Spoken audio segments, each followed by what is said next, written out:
पती आणि पत्नीला एकत्र बसून जेवण जेवले पाहिजे का?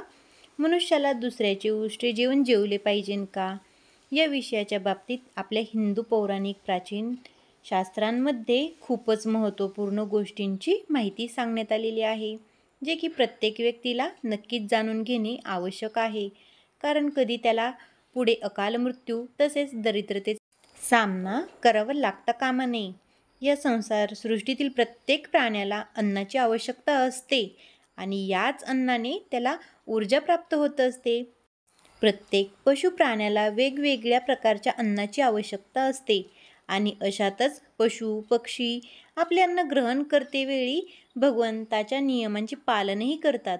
अशा प्रकारे प्रत्येक मनुष्यासाठीही जीवनाचे काही नियम बनवलेले आहेत आणि जर या नियमांचे पालन केले नाही, मनुष्याला ईश्वराची कृपा प्राप्त होणार नाही. आपल्या पौराणिक शास्त्रांमध्ये जेवण जेवणाची दिशा, जेवणाचे प्रकार आणि जेवण जेवण्याची योग्य वेळ या विषयांमध्ये बाबतीत खूपच महत्त्वपूर्ण नियम सांगण्यात आलेले आहेत. श्रीहरी श्री विष्णू अवतार श्रीकृष्णाने भगवद्गीतेमध्ये मनुष्याला जेवण जेवतेवेळीचा खूपच महत्त्वपूर्ण उपदेश दिलेला आहे. हा उपदेश मनुष्याची उन्नती करणारा, दीर्घायुष्य देणारा तसेच सर्व प्रकारच्या रोग आजारांपासून लांब ठेवणारा किंवा मुक्त ठेवणारा आहे. अवधूत चिंतन श्री गुरुदेव दत्त. श्री स्वामी समर्थ. सर्वांना, माझ्या सर्व स्वामी भक्तांना प्रथम श्री स्वामी समर्थ. तर आज आपण काही गोष्टी अशा जाणून घेणार आहोत की त्या आपण केल्या पाहिजे का, किंवा आपण या गोष्टी आपण करत आहोत का, आपण आपल्या आयुष्यामध्ये काय चेंजेस केले पाहिजेत. तर आजचा व्हिडिओ त्याच्यासाठी आहे. व्हिडिओ लास्टपर्यंत नक्की पहा आणि तुम्ही काही चुका अशा प्रकारे करत असताल तर तुमच्या आयुष्यात या चुका सुधारण्याचा प्रयत्न करा. ज्या शरीर देहास भगवंताने आपणास प्रदान केलेले आहे, त्यास भगवंताने या शरीरास शुद्ध आणि स्वस्थ ठेवण्यासाठी उपायही सांगितलेले आहेत. आणि जो कोणी या नियमांचे पालन करतो त्याचे शरीर कायम सदृढ, स्वच्छ, शुद्ध आणि कित्येक विकारांपासून दूर असते. तसेच सद्गती प्राप्त करणारी व्यक्ती भगवान श्रीकृष्णाने भगवद्गीतेच्या माध्यमातून मनुष्याला भोजनाचे प्रकार सांगितलेले आहेत. यात कोणत्या प्रकारच्या अन्नाचे मनुष्याची प्रकृती क्रोधित होते, क्रूर आणि राक्षसी वृत्तीची होते आणि कोणत्या प्रकारच्या अन्नाला ग्रहण केल्याने मनुष्य सदाचारी, विनम्र आणि दुसऱ्यांच्या मनाला जिंकणारा बनतो. मनुष्य ज्या प्रकारे अन्न ग्रहण करतो त्याच प्रकारे शरीर आणि विचारही प्राप्त होतात. त्यामुळे धनसंपत्तीची देवी माता लक्ष्मीच्या प्राप्तीसाठी व्यक्तीला योग्य व उचित भोजन जेवण्याची निवड केली पाहिजे.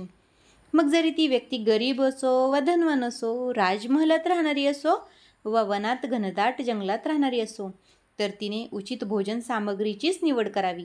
मनुष्याने आपल्या शरीराच्या तृप्तीसाठी अन्नाचे सेवन अवश्यच केले पाहिजे, परंतु इंद्रियांच्या लालसेपोटी एवढेही उन्मत्त होता कामा नये की तो तामसिक आहाराचे सेवन करून क्रूर व निष्ठुर बनून जाईल. तामसिक भोजन घेणारा मनुष्य आपली मान मर्यादा, संस्कार तसेच आपल्या मतीलाही नष्टच करतो आणि दुष्कर्माचे मार्गही पकडतो. तामसिक भोजन घेणारा व्यक्ती आळशी, क्रोधी आणि हिंसक बनून जातो. परंतु तेथे जो मनुष्य भगवंताचे नामस्मरण करून सात्विक भोजनाचा आहार घेतो त्याचे मन पवित्र आणि प्रसन्न चित्त बनून जाते आणि अशा व्यक्तीच्या शरीरामध्ये भगवंत सदैव निवास करतात. स्वामी भक्त हो, वास्तुशास्त्रामध्ये सांगण्यात आलेले आहे की मनुष्याने कोणत्या दिशेला बसून जेवण जेवले पाहिजे आणि अन्न ग्रहण करतेवेळी त्याचे मुख कोणत्या दिशेला पाहिजे. अन्न ग्रहण करण्यास सुरुवात करण्यापूर्वी मनुष्याने कोणते मंत्र बोलले पाहिजेत आणि जेवण झाल्यानंतर त्यांनी काय केले पाहिजे, अशा काही महत्त्वपूर्ण गोष्टींची माहिती सांगण्यात आलेली आहे. जर जेवण जेवतेवेळी परिवारातील सर्व लोक योग्य दिशेची काळजी घेतील तर घरातून क्लेश, कलह, दुःख, पीडा, दरिद्रताही नष्ट होऊन जाते आणि श्री धनलक्ष्मीच्या कृपेने घरामध्ये सुख, समृद्धी, ऐश्वर्य, शांती नांदत असते. त्याचसोबत घरातील सर्व सदस्यांची तब्येतही सदृढ राहते. त्यामुळे आपणास वास्तुशास्त्रामध्ये सांगण्यात आलेल्या या महत्त्वपूर्ण बाबींकडे आवश्यक लक्ष दिले पाहिजे. विष्णू पुराणाच्या अनुसार जेवायला सुरुवात करण्यापूर्वी थाळीतील थोड्याशा अन्नाचा भाग भूमीवर काढून ठेवला पाहिजे ज्याने की देवी देवता, पशु पक्षी, दैत्य तसेच पिशाच्च जे की आपल्या कर्मबंधनाने बंदिस्त आहेत त्या सर्वांनाही अन्नाची प्राप्ती होईल. जर जेवण जेवतेवेळी कोणी पाहुणा व्यक्ती किंवा कोणत्याही प्रकारचा कोणी अतिथी आला तर त्याचे स्वागत करा आणि त्यास बसण्यास जागा देऊन त्यास नमस्कार करून त्याचा सत्कार करा. नंतर त्यास पूर्ण श्रद्धापूर्वक भोजन करून त्यास निरोप द्यावा. ज्याच्याही घरातून कोणी अतिथी नाराज होऊन जातो तर तो त्या घरास आपले पाप देऊन आपल्यासोबत त्या घराच्या शुभकर्मांना घेऊन जातो. श्रीकृष्ण सांगतात, मनुष्याला मातापिताच्या घरात राहणाऱ्या विवाहित पत्नीला, दुःखी स्त्रीला आणि गर्भवती स्त्रीला तसेच वयोवृद्ध व्यक्तीला प्रथम जेवण ग्रहण करण्यास देणे. त्यानंतर जेवण जेवले पाहिजे. या सर्वांना प्रथम जेवण दिल्याशिवाय जो स्वतः पहिला जेवतो त्याचे जेवण पापमयी बनून जाते. असा व्यक्ती नरकात जातो. जो स्नान केल्याशिवाय अन्न ग्रहण करतो त्याचे अन्न मलभक्षणाच्या समान होऊन जाते. जो लहान मुलं अथवा वृद्ध व्यक्तीच्या हिस्स्याचे अन्न ग्रहण करतो त्याचे भोजन मिष्ठान्न समान बनून जाते. आणि जो बिना दान केल्याशिवाय भोजन ग्रहण करतो त्याचे भोजन विषासमान बनून जाते. मनुष्याने कधीही कुळाचारी व्यक्तीद्वारे दिल्या जाणारे अथवा दुसऱ्यांद्वारे अपमानित करून दिले जाणारे भोजन कधीही ग्रहण करू नये. म्हणजे काय, मी स्पष्ट सांगते. आता आपण एखाद्याच्या घरी पाहुणे म्हणून गेलो तर आपण अचानक गेलेलो असतो आणि ती व्यक्ती जर जेवण करत असेल, चहा नाश्ता त्यांचे काहीही चाललेले असू द्या, आपण त्या टायमिंगला जर त्यांच्या घरात एंट्री केली आणि आपल्याला जर समजलं ही व्यक्ती नाराज झालेली आहे आपल्या येण्यामुळे, तर चुकूनसुद्धा त्यांचे दिलेले अन्न ग्रहण करू नका.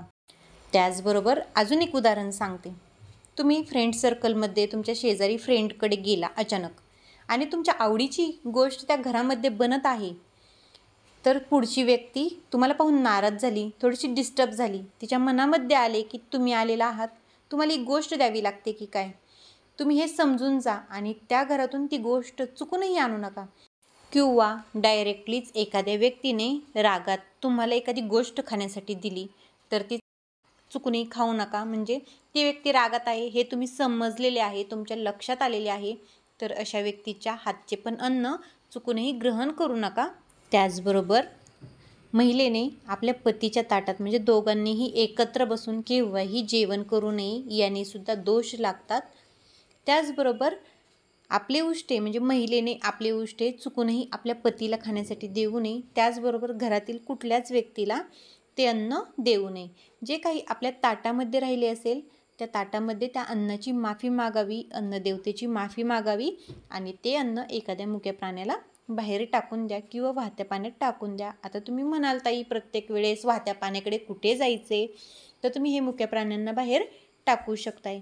त्याचबरोबर आपण जेवण करत्यावेळी एक गोष्ट लक्षात ठेवायची, ज्यावेळेस आपण अन्न शिजवतो त्यावेळेस आपल्या घरातील जो अन्न पंचपक्वान्न असू द्या किंवा फक्त भाजी भाकरी असू द्या, त्या अन्नाचा रोज दोन्ही टाईम देवासाठी नैवेद्य काढून ठेवायचा, देवाला नैवेद्य दाखवायचा आणि त्यानंतरच घरातील जेवण तुम्ही इतर सदस्य मिळून करू शकताय.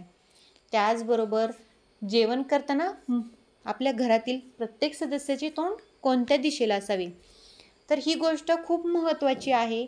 एकतर जेवण करतेवेळी अशा प्रकारे बसा की तुमचे तोंड पूर्वेकडे किंवा उत्तरेकडे होईल. या दोनच कंडिशनमध्ये आपल्याला जेवण करायचे असते आणि या गोष्टी जर तुम्ही फॉलो करत नसाल तर खरंच आपण खूप मोठ्या संकटात अडकू शकतोय. कारण काय असतं ना, आपल्याला सुखी समाधानी तर राहायचं असतं, पण काही गोष्टी आपल्याला माहिती नसतात. छोट्या छोट्या गोष्टी पण आपल्या संसारासाठी त्रासदायक ठरू शकतात. तर या छोट्या छोट्याच गोष्टी आहेत जेवणाविषयीचे जे काही नियम आहेत हे आज मी तुम्हाला सांगितलेले आहेत. आय होप तुम्हाला आजची माहिती पण आवडलेली असणार आहे आणि मी सांगितल्याप्रकारे तुम्ही या गोष्टीसुद्धा नक्की फॉलो करणार आहात हे मला माहिती आहे. तर या गोष्टी खरंच लक्षात ठेवा आणि जे काही नियम मी सांगितलेले आहेत जेवणाविषयीचे तर ते पाळा. चलात मग झालेली सेवा. आजचा व्हिडिओ मी इथंच थांबवते आणि झालेली सेवा स्वामींचरणी रुजू करते.